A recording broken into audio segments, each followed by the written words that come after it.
Има много начини да играете PC игри на телефона си и ще ви покажа два от тях. Първият е чрез използване на Steam Link.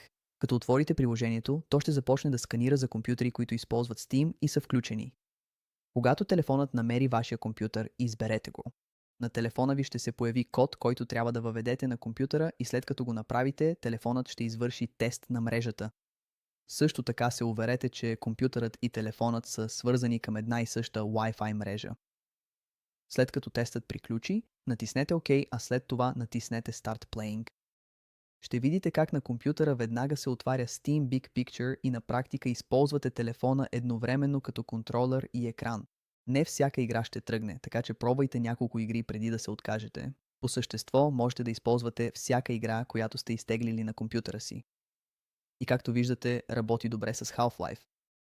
Въпреки че е стара игра, можем дори да използваме клавиатура и мишка, макар че това убива идеята да се играе на телефон.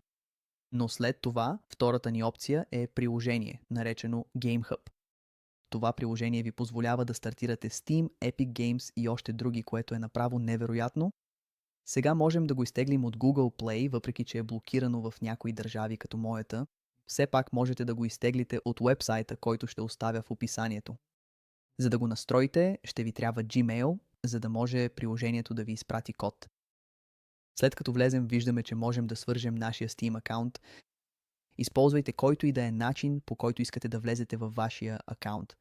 Сега, след като сме влезли, можем да изтеглим която и да е игра, която искате, на собствения си телефон.